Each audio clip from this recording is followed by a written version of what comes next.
Well, welcome everyone. We are delighted to have you here on this Monday morning, starting a new week together. I am Katie Schubert. I'm president and CEO of the Society for Women's Health Research, and SWHR is the thought leader in promoting research on biological sex differences in disease and improving women's health through science, policy, and education. And we really appreciate you, your attendance, and for joining us for our Focus on Fibroids series. Today's webinar is Empowering Women Through Personal Journey Telling. We're pleased today to have three distinguished panelists joining us for this event. Two distinguished panelists, my apologies. Dr. Soyini Hawkins, who's not only a fibroids patient, but also a minimally invasive gynecologic surgeon at the Fibroid and Pelvic Wellness Center of Georgia, and Satiria Venable, patient advocate and founder of the Fibroid Foundation.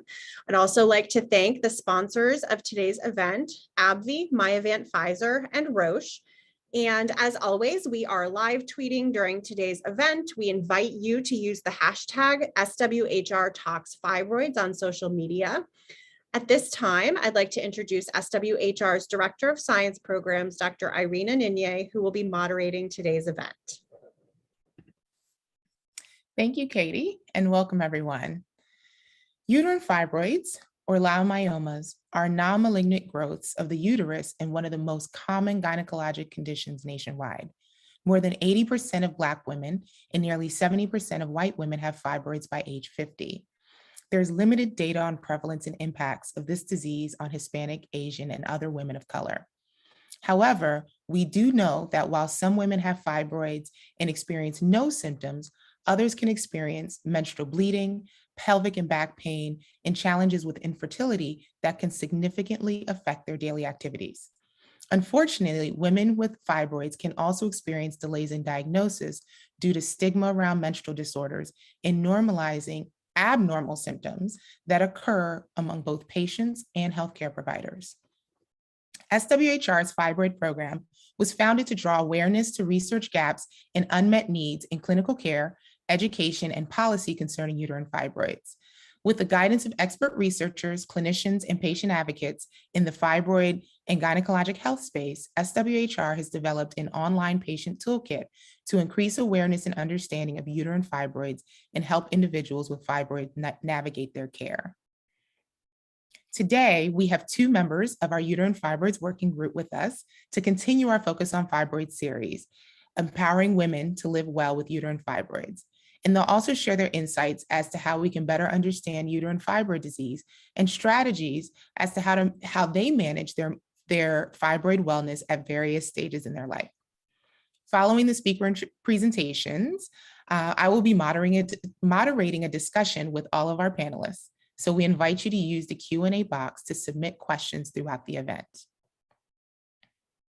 We'll start with Dr. Soyini Hawkins, who will share her journey living with fibroids, including fertility and pregnancy, and how she navigates this work-life health balance, especially from the perspective of being a clinician in this space, while also being a fibroids patient. Thank you for joining us, Dr. Hawkins. Thank you, Irina, and thank you to SWHR for just continuing the conversation on this very important topic. And I'm continuing to just unmute what fibroids is, educating the public, and also being the voice of pushing for more research, because research obviously is going to help us answer more questions over time and give us more pathways to allow women to understand how best to live with their fibroids. So again, my name is Soyini Hawkins. I'm a minimally invasive gynecological surgeon just outside of Atlanta, Georgia, at the Fibroid and Pelvic Wellness Center of Georgia, which I founded, and I'm the medical director of. And I'm not only a provider for many women who have all kinds of gynecological ailments, from fibroids to endo to cysts and things that cause pelvic pain and discomforts, but I also am a fibroid warrior, is what I like to call it myself. I have my own fibroid journey and story, which speaks to everything that Irina just talked about. It speaks to work-life balance and how I was able to try to gracefully live with my fibroids until I couldn't. Its impact on my fertility and my relationships, because that's a part of it, what it did for myself, my husband, and even my children currently, and also a lot of how to monitor symptoms and the changes that can happen over time with fibroids that a lot of women are sometimes conscious of, but sometimes very much oblivious to. Sometimes, honestly, until they get their fibroids taken care of, and they're like, oh, that's what was causing that back pain or making me wake up in the middle of the night constantly to use the bathroom.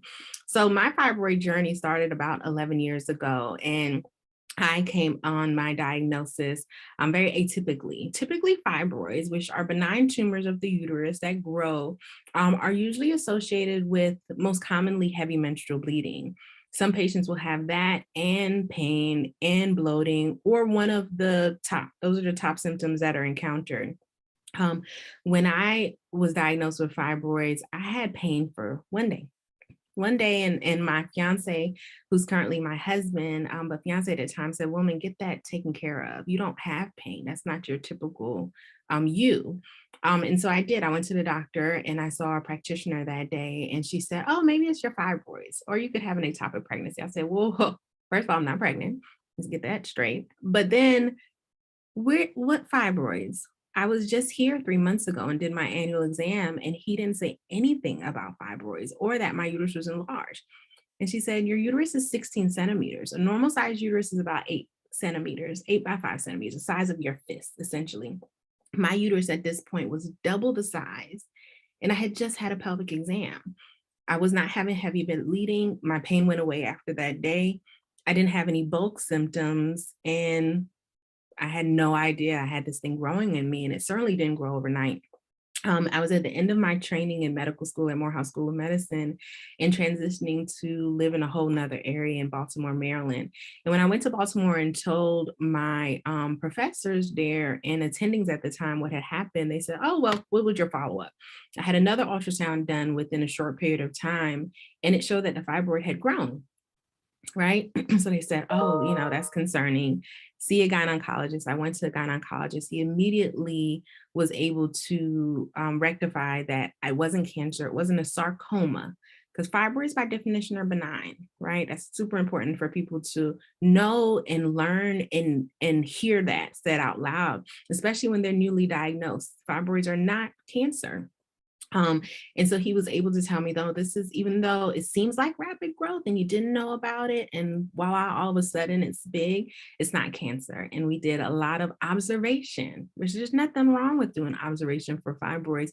And prayerfully, I was able to get a medical team who did it in the right way. We did ultrasounds every 6 months. Not that everybody needs it that frequently, but I would say at least a year. As a provider now, I tell patients that are willing to observe their fibroids because they're gracefully living with them, right? This is benign pathology, to at least get imaging once a year to keep an eye on them. So we were doing images because I was early in my diagnosis. And it seemed like within that year of knowing that I had fibroids, everything just kind of blew open. I became extremely symptomatic after a while. I started to have extremely heavy bleeding, initially just once a month with my menses. And after a while, I was bleeding every 2 weeks, and not just bleeding, but hemorrhaging. I was a resident intern working 100-hour work weeks. I was tired. I was newly married. And I felt like that was just, par for the course, right? And I randomly asked my gynecologist to do blood work, just see what my levels are. I was living with a hemoglobin of 7.4 and a hematocrit of 24, working 100-hour work weeks and pushing through, right? Because that's what we as women will do a lot of times. Even knowing that this can't be right, that I'm bleeding every 2 weeks. And I used to not bleed because I was on continuous birth control. So we switched up birth controls a million times over, tried lots of different medications, nothing gave. The fibroids were obnoxious. And after a while, I had to look at surgery, even though I was in my 20s. And I was sent to who at the time was the best minimally invasive surgeon in my area, Dr. Furman Barreto. And he told me immediately that I wasn't a candidate for robotic or laparoscopic myomectomy, but I was a candidate for a myomectomy and to preserve my uterus. At the time, I had no children. And my uterus at this point was about 18 centimeters, which is almost 5 months pregnant, right? and I didn't even know it was there. And I had my surgery, I had my open myomectomy. And I would consider myself a great success story because after my open myomectomy, to speak to the fertility and pregnancy piece, I was able to get pregnant. Where my fibroids were, it was in a location where I would not have been able to because I had fibroids in my cavity. When it comes to pregnancy and fertility surrounding fibroids, the location of the fibroid matters more than anything else. Everybody thinks it's all about size, but you can have a very small 1-2 centimeter fibroids if it's in that fibroid, if it's in the cavity or the lining of the uterus, where we call it submucosal, that can impact fertility. And that's where mine was. So even not trying to get pregnant, it would have been nearly impossible for me to get an implantation, meaning the pregnancy to actually stick to the walls of my uterus and lining and allow it to grow, and then carry a pregnancy without miscarrying it, and allowing the baby to grow optimally without a fibroid taking up the space and pressing in and not allowing it to grow. Some of those are the impacts that fibroids can have on pregnancy and fertility. It can increase risk of preterm labor, preterm delivery. It can make pregnancy in and of itself more complicated. It can cause significant pain if there's degeneration of fibroids during the pregnancy. And it can also increase your risk of needing something like a cesarean section for delivery. There's also the other side of that. Remember, I said that many women live very gracefully with their fibroids to where they don't have any type of symptoms with the pregnancy, able to get pregnant very nicely and easily. Some women don't even find out they have fibroids until they get their first pregnancy ultrasound. And that is the beauty of understanding what's going on with our bodies, and that pregnancy is possible and capable, usually depending on the location of those fibroids. So I was able to get pregnant, had a beautiful baby boy, did it twice, and had 2 C-sections, because that's the other piece about fibroids and treatment options that is super important. Understanding where your fibroids are, how they're impacting you, what that means for fertility, if that's a desire. Not everybody desires that, but if that's a desire, how it might impact that. And then also, depending on that treatment option that you choose, what does that look for like for delivery? I needed C-sections because of the myomectomy and the fact that my muscle was cut through and through to get to that one in the cavity. So I had my babies. I immediately, and Sateria will talk about this more after, during her discussion, but I immediately changed a lot of my lifestyles. I went natural, as you all can see. I stopped eating red meat, beef, pork. I very consciously decided to cut certain stressors out of my life. And I wanted to do, honestly, what I felt like was the best thing for me to help myself live a more balanced life, now knowing that my uterus is made fibroids and it can make it again. Okay. There's about statistics show a 40 to 60% risk of regrowth of fibroids after intervention, even within 5 years. So when it comes to the time for you to talk to your doctors about, okay, this is how my fibroids are impacting me. These are my goals for management and treatment. This is what my future might look like. Usually that discussion is around fertility. And that timing matters because fibroids can regrow. Up until this point, I considered myself a part of the 40%, and I, was very proud to say my fibroids have not regrown. I'm doing well. I don't have any issues. But recently, I had a heavy cycle. And of course, being the doctor that I am, I did my own ultrasound, and I have found out that my fibroids have regrown, and they're not in the best locations again. But I have to rectify that. That's a part of the mental portion of having and knowing that you're a fibroid warrior. For me, mentally, I have to now make a decision about how to move forward, being done with my childbearing. My decision is going to be different than it was 11 years ago. The impact it's having on my life is different than it was 11 years ago. And the fact that I now have a very good understanding of what fibroids can be, and I'm a part of these type of discussions, I'm a part of these communities like the Fibroid Foundation that's going to give me the resources. It's a lot different than it was for me 11 years ago. So if for no other reason through this webinar, it's being able to share my journey, to me, it is extremely fulfilling, especially for my patients.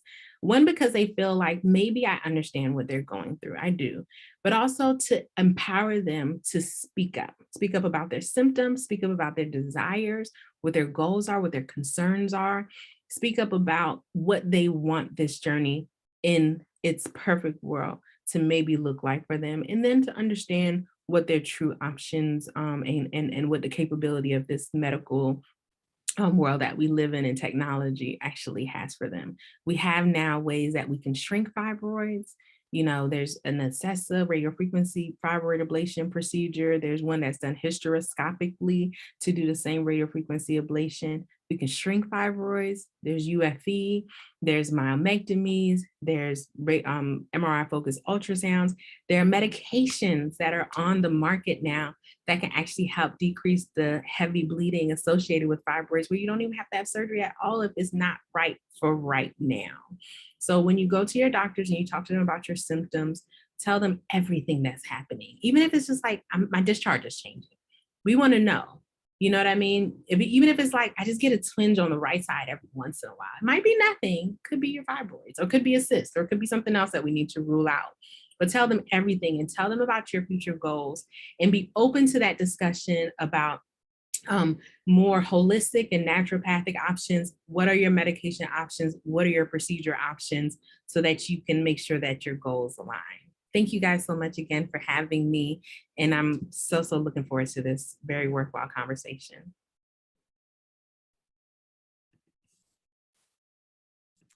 Wow. Thank you so much, Dr. Hawkins, for letting us get a peek into your story and into your journey. I do want to note, for those that are logging in today, please, if you're coming in live, you can submit questions at any time using the Q&A box at the bottom of your screen, and we'll try to address as many questions as we can during the panel discussion portion of the event. I now like to introduce Sateria Van Ebel to discuss her fibroids journey towards wellness that also prompted her to become an inventor and a national voice promoting awareness and wellness for women living with fibroids.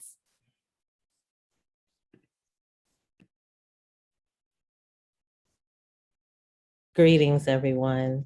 It's such a pleasure to be with you all today. Thank you to SWHR, thank you, Irene, and thank you, Dr. Hawkins, for that personal and professional feedback that was stellar. Today, I'm going to talk about how fibroids have changed over my lifetime, and I'm going to talk about alternative approaches to fibroid care. I was a 26-year-old patient diagnosed with uterine fibroids and immediately told to have a hysterectomy, which I thought was odd. And being the fact finder that I am naturally, I sought out to find alternative treatment options. I have had 4 fibroid surgeries over the course of my fibroid care. I had 2 hysteroscopies, 1 open abdominal myomectomy, and UFE. My first hysteroscopy was not successful because the provider was not a skilled surgeon. So that taught me to make sure that I asked about my care provider's volume of fibroid treatment to make sure that they're skilled in any procedure that I would be undergoing with them. And I advise everyone to do the same.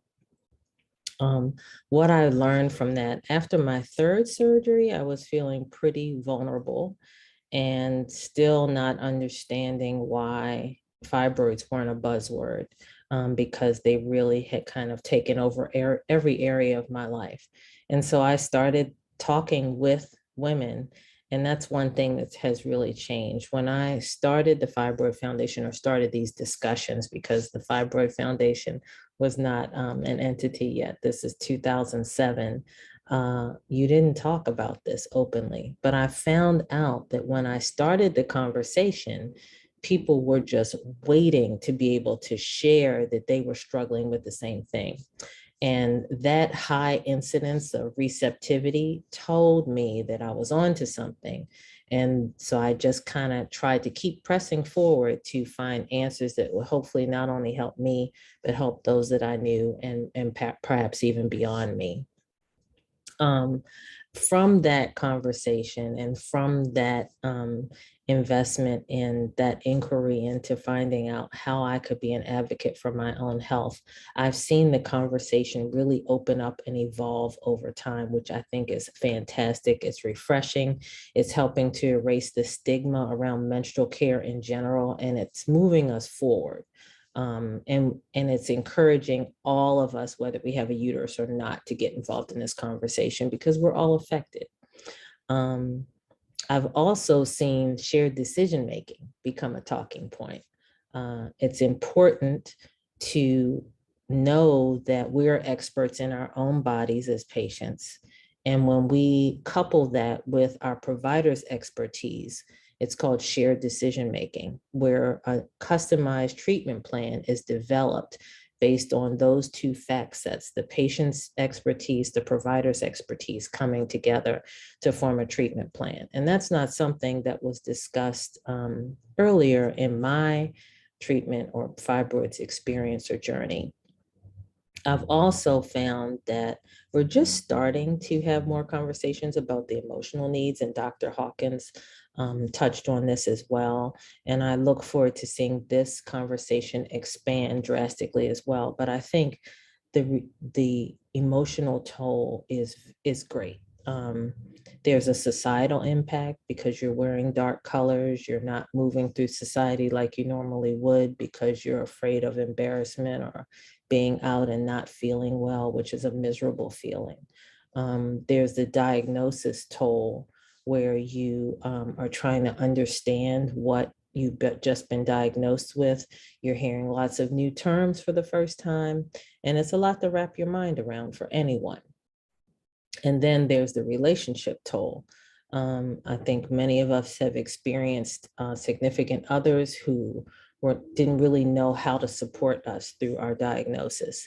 And so as we form that community support, that peer-to-peer support, we can talk about all of these things. And hopefully my hope and my prayer is that by raising my voice, I'm helping someone to not have to go through what I went through or to have to learn how to care for themselves the way that I have. So I hope that that helps someone listening today. I'll shift now to alternative medicine and complementary medicine approaches. And I'll start this by saying that I believe that we should have in our toolkit traditional medical experts as well as holistic. So, and the reason for that is that holistic remedies typically take longer for you to see results. And if you are compromised and having significant symptoms, you don't want to have an emergency situation and not have a medical care provider that you can easily reach out to for treatment. So it's important to have both. Over the course of my journey, I've tried a lot.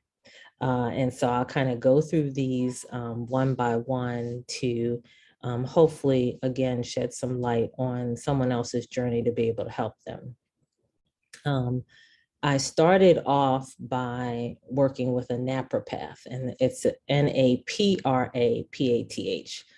The school of Naturopathy is based in Illinois, where I was living at the time in Chicago. And a friend told me to go see a Dr. Lynn Pittman, who was a naprapath, and she adjusted my body head to toe and reduced my bleeding by probably about 70% or more. The only issue with that is when your spine recompresses, the bleeding returns, but Dr. Pittman really saved my life more than one time, and that's a resource that not many people know about.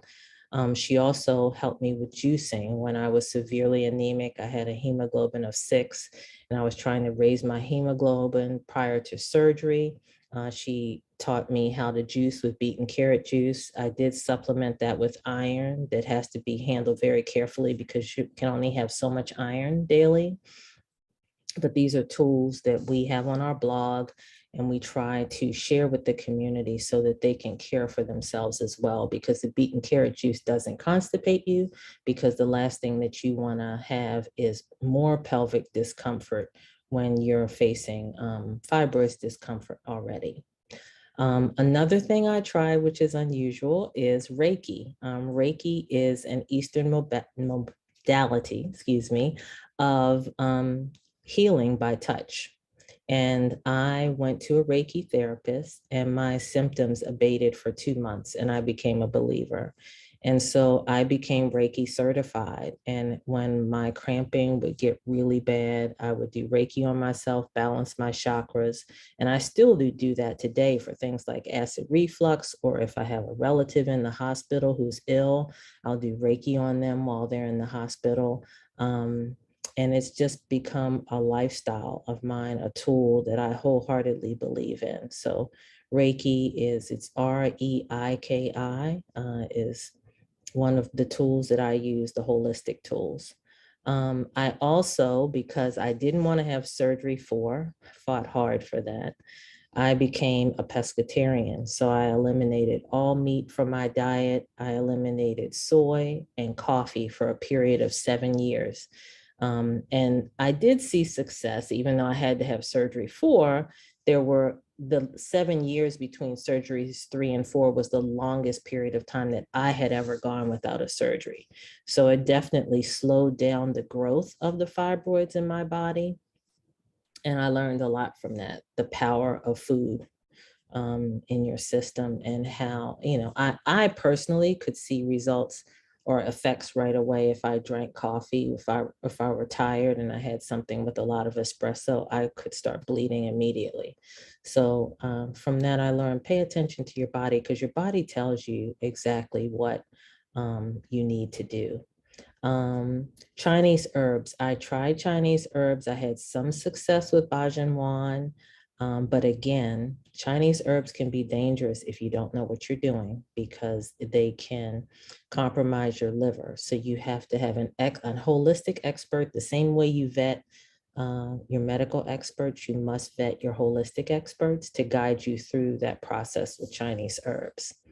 And then medical therapies. This is a medical tool, but it's a great tool to utilize if you don't have quick access to a fibroid specialist, if you're in a rural area, if you're recently diagnosed and you are trying to understand what's happening and you want to calm down your symptoms while you're making decisions about care. I think it's fantastic.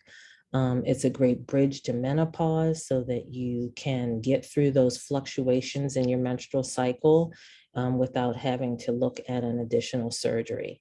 So I hope that these tools have been helpful to you all, and I look forward to the Q&A session. Thank you so much. Thank you, Soteria. These are only 2 of many empowering stories that call us to action to improve women's health and their experiences with fibroids. Thank you for sharing. And so at this time, I invite you to turn on your cameras and we will pin everybody up so that we can enter our panel discussion. Again, we invite participants to submit questions using the Q&A box at the bottom of their screen. We'll try to address as many individual questions and common themes as we can during this portion. Hopefully we can get to them all, or at least majority of them as they come in. I would like to open with a question for you both to answer just briefly, because you definitely touched on your own stories. And the question I wanted to ask to start off with, what is one personal lifestyle tip that you might like to offer someone who's new to learning about their fibroid diagnosis? And with that, before you answer, I do want to just make a note that part of the reason why we had this type of event is so that those that are listening can hear what has worked for our panelists and things that they know of. There is no prescribed way. We do not, we're not saying this will work and that won't work. SWHR is not giving any medical advice. However, we just wanted to provide an opportunity to see what someone's gone through, what has worked for them, so it can get your wheels turning and hopefully help you to discover and open up the conversation with your holistic provider, whichever health care provider you have, about your experience and what you're going through, and find that care plan that works for you. And so going back to that question, what is a personal lifestyle tip that you would like to offer to women out there who might have just learned about having a fibroid diagnosis? Oh my goodness, there's so much. Like, one, that's really a huge challenge. one of the things, or two of the things that came to mind immediately were don't take a hot shower, because we immediately think that jumping in a hot shower will relax our bodies, which it will, but it will also make you bleed more. So again, just kind of looking at what you do day to day, what you might be eating, anything that changes the symptom in your body, causes your body to react, is something that you want to pay close attention to. That's a very tough question. I have many more, but I'll stop there. I love it. I love all of them. So I kind of told you guys what I did for myself immediately after my treatment. I wish I did it immediately after my diagnosis, which would have been smarter timing.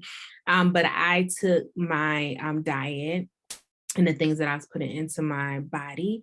I started to just honestly examine that with a microscope. I started to read labels. I started to Google, ingredients and things that I ate. I cut out beef and pork, it sounds easy to do. I know it's not easy to do for everyone, but it is one of the simplest things that you can do to decrease some of the exogenous estrogen that you're feeding your body. I re-examine again processed food and my relationship with McDonald's, and do I really need McDonald's in my life? Do I really need canned foods in my life? If you think about what they have to do to get the shelf life of canned foods to just be able to stay on the shelf for years and years and years and years, a lot of preservatives are added to them. So those are probably potentially simple things that anyone could take. And then I will always 100% stress that cutting out stress is also something you may have more control of than you realize. Cutting out stressful activities, stressful people, stressful circumstances, all of that feeds into not only mentally how we process and go about our daily life, but our bodies, all the way down to our fibroids. One more. Thank you. Mhm. One more, yoga.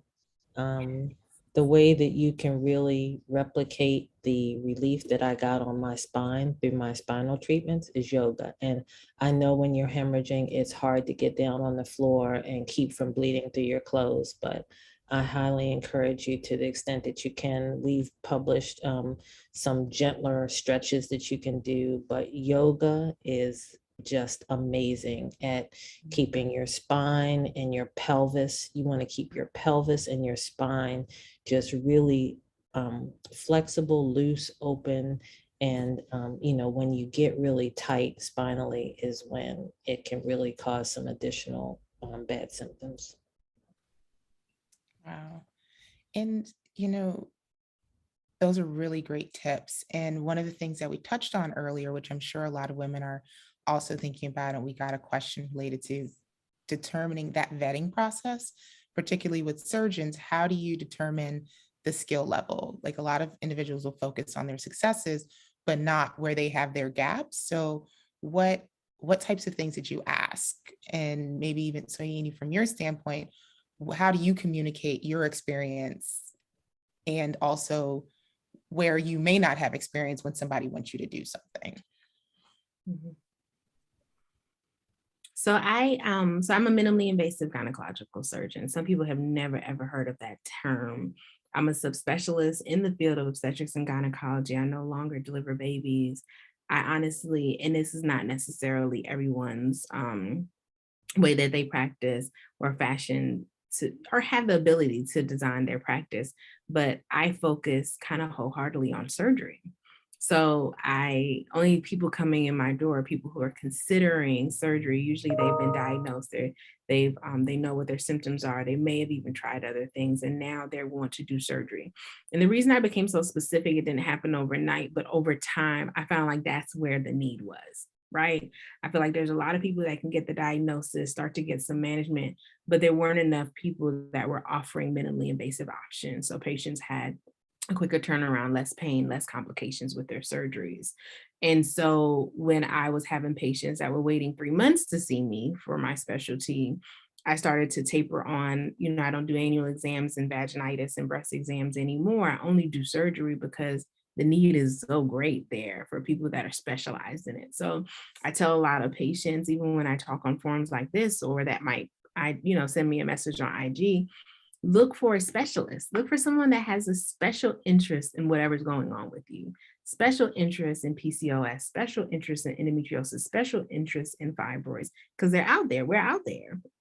I did 2 years of fellowship training. After I had my surgery, I went back to the surgeon that did my surgery because he was the best in the game. And I said, teach me everything you know, because this is where I felt like I could make an impact on women going into, medicine. And I was very surgically inclined. So there are specialists. Definitely ask that question about their background and training, what their special interests are, maybe even what they've done research in. Not that it's absolutely necessary, but it can speak to their kind of, how they've diversified themselves to have an understanding that maybe not even everybody needs surgery, right? I can still talk to my patients about those medications that we addressed earlier.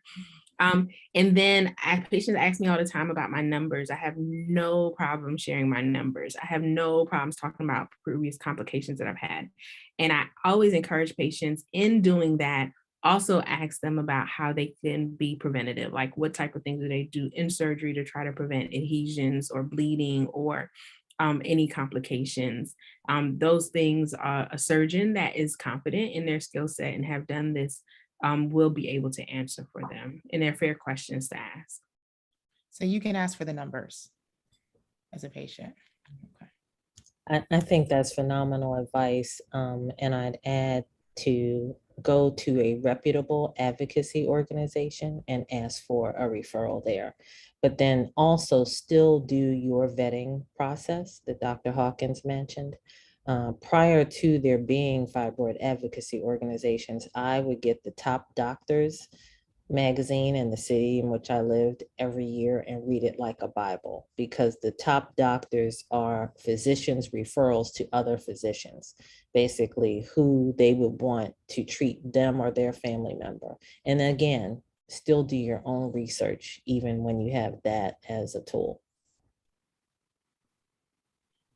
And that actually kind of segues us into there's some questions around how can you find a doctor? And one other way is to check with your insurance provider as well to see who's a specialist in your area.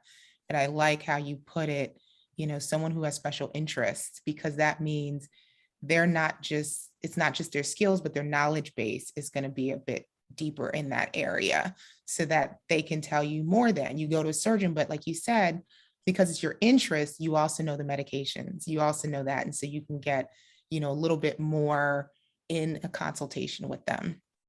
We have our fibroids toolkit that I mentioned earlier at SWHR that we've posted online. We've dropped it in the chat, and I guess we can probably put that in the chat again, just for those that have come since.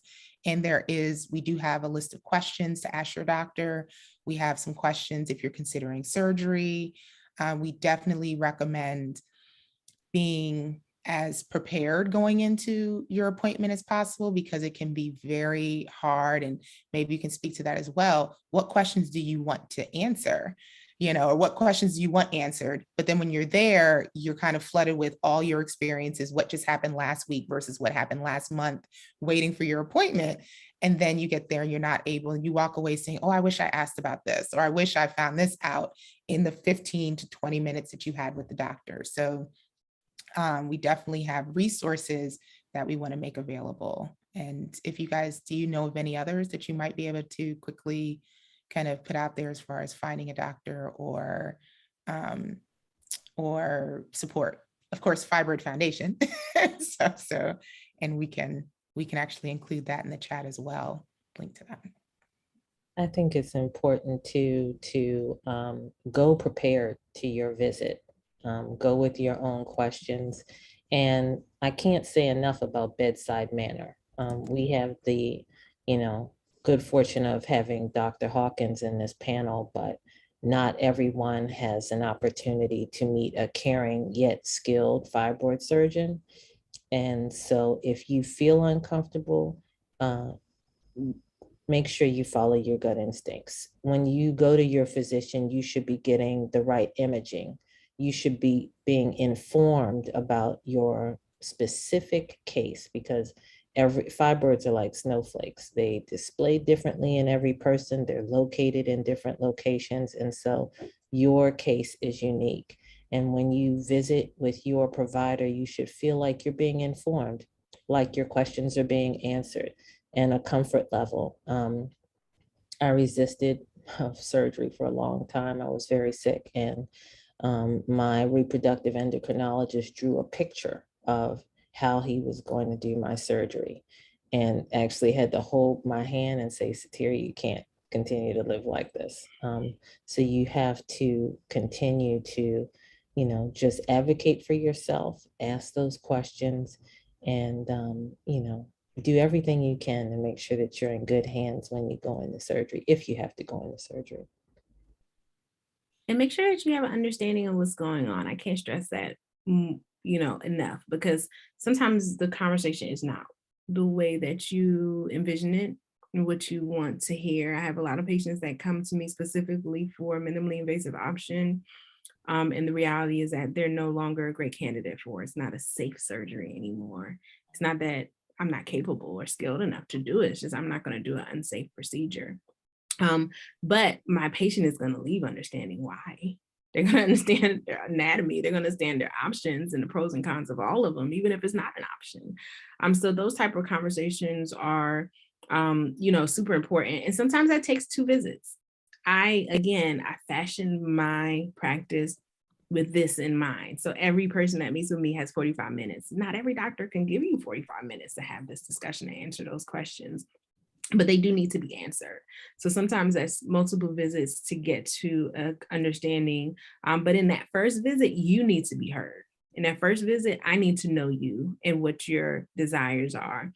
And you need to get an understanding of what your anatomy and your options, at least on a superficial level, can be. And then to dig into those questions if you decide to have a surgery. What is the surgery actually in detail? How long is it going to take? What is my recovery going to look like? What do I need to buy and prepare? What it look like at 3 months and 6 months? And then what does fertility look like in the future? Those type of things should be somewhere on that list of questions that the doctor should talk to you about before surgery. There's nothing worse than 3 months or 6 months later saying, I had no idea that this could happen.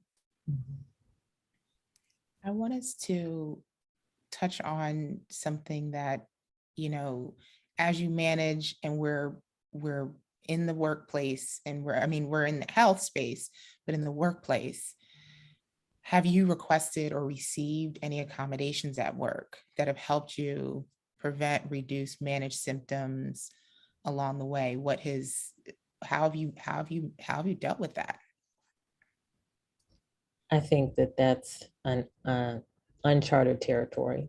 To be perfectly honest, it has not been, there haven't been programs that have been developed at the level that we really need them to. Shameless plug, our 2022 initiative is Ask Her the Workplace Reset, where through all of 2022, we're going to be looking at and awarding a seal to those companies that provide menstrual care, fibroid care, and menopause support programs in the workplace. And Irene, some companies have started and created some programs, but those companies are few. I know that Kellogg just created a program, some UK companies, but that is something that we need a lot more of, because as Dr. Hawkins mentioned, there are so many people going to work in pain. I was in pain. I'm managing a huge construction job with a hemoglobin of 6.2. People do this every day. And I felt like I had no recourse to take a day off, or, address my symptoms, or even voice that I was having symptoms. So I'm so glad that you raised that as an issue, because it's something that moving forward, we definitely need to address. And we polled our community. That's one of the positive takeaways from the pandemic, is that our community shared that they did like working from home better because they didn't have that embarrassment. They had close proximity to a restroom. They could dress more comfortably. And those are all things that I think need to be taken into consideration to provide that flexibility as we transition more and more back into the workplace, to make sure that everyone's needs are being met.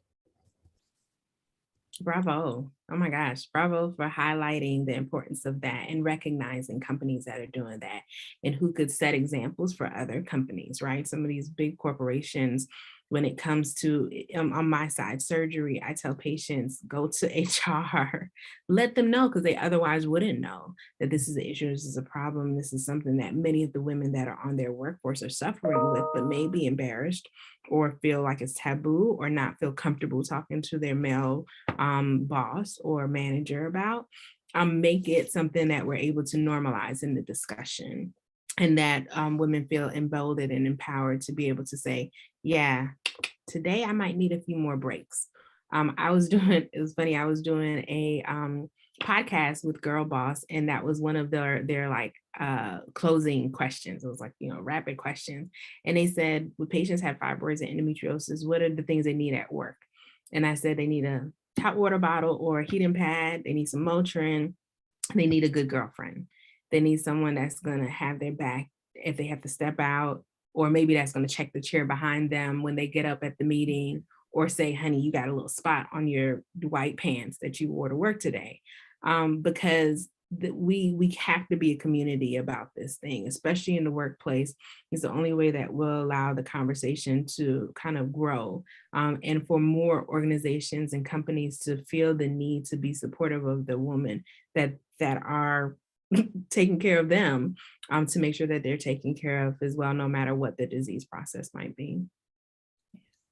I think you raised such a good point that even if there's nothing, continuing to say it will do the buzz. If enough women are going to HR and mentioning it, then eventually someone's gonna be like, we might need to address this if they keep hearing it consistently. And so I think there's the ground up work, but there's also a need for legislation. And so maybe Satira, can you talk a bit about legislation that's out there? I think there was a question that came in about the funding and legislation and it not being where it needs to be. But I know we have some work. Absolutely right. Yeah. You guys are working on it. For asking that question. We are trying. There are many folks trying to get this legislation across. So where we are right now is we have had some success because fibroids has been added to appropriate. Fibroids language is in appropriations. We don't know what the funding level will be yet, but at least it is in appropriations for this session of Congress. There's also the fibroid bill, which has many co-sponsors, but we will need more for it to be able to have a successful passage.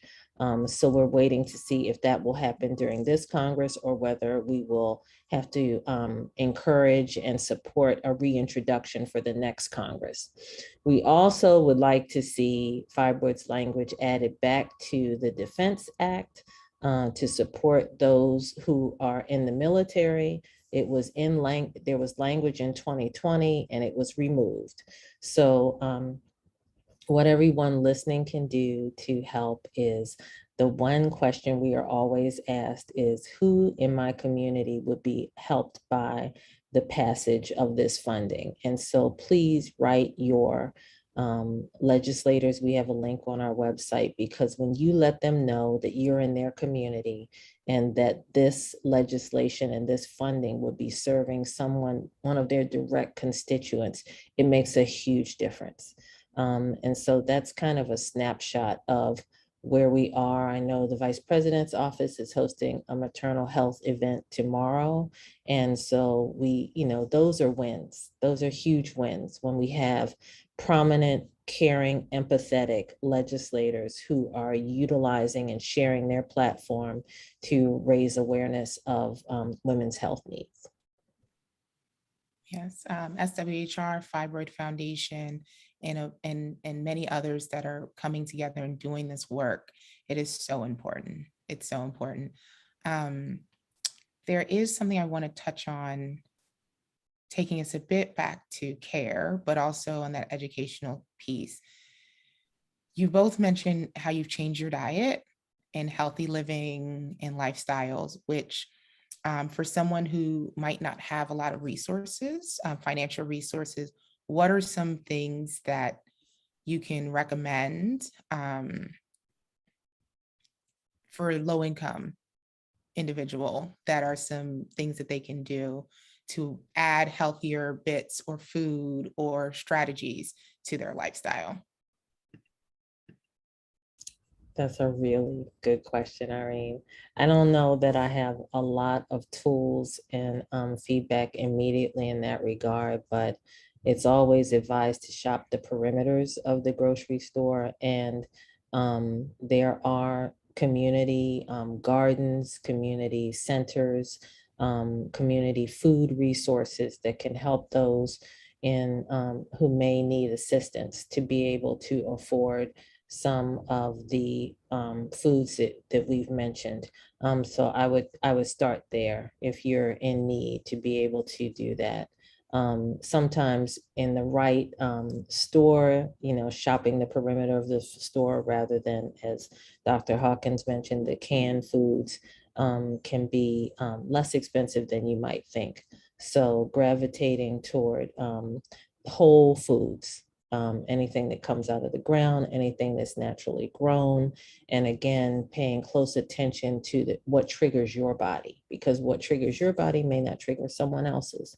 They may be able to ingest something and not have a reaction. But, even you can even do a little journal of, I ate this and I had this reaction to help you to stay on track. Yeah, I was going to say the same thing about the community gardening, because I find that more and more communities are turning to that to be communal and at the same time have that advantage of a more naturally grown and organic food source that is free after a while, free after the initial cost to get it started, and there's funding that's available for such resources and such initiatives in communities. And I think honestly, even if you go outside of community gardening, a lot of people don't realize that they can grow so much in their own homes. I mean, you should see my kitchen. I have a whole herb garden. I had to bring all of them inside to not get the frost. And so my window sill is like full of all types of herbs and and tomatoes and peppers and all types of things that are growing. So it doesn't have to be as complicated as we want to make it. Not to say that, ordering off of the dollar menus is a real thing for some people. That might be all that they're able to do. And so it's hard to say, okay, if you're telling me to cut out McDonald's, what am I going to replace it with? Because I have 5 children to feed and this is my fixed income, or I don't have an income. And so taking some of that control back and maybe even doing more in home or in small communities could be quite helpful. I wanted to, we're wrapping up. I can't believe we're getting out of time. However, let's see where we can maybe do a closing. How about this? We have patients, researchers, clinicians, policy professionals, industry that are all watching this. And so in your final moments,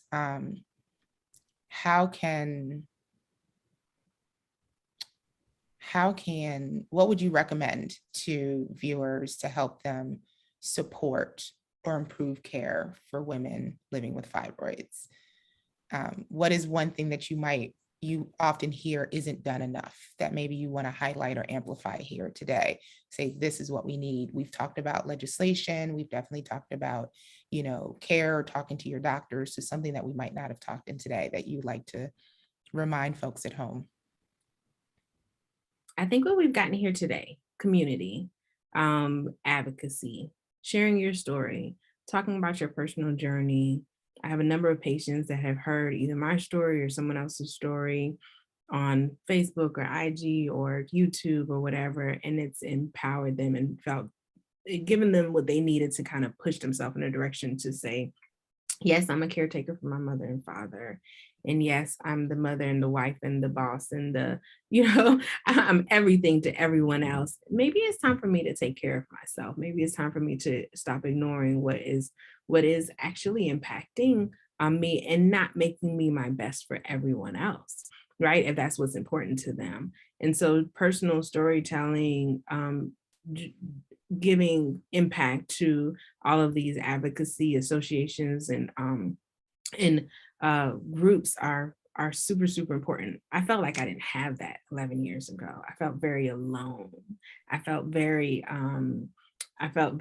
hidden and silenced in my fibroid journey. And now we have so much that we can give into. So each individual and each patient doing their own to find their way to help others.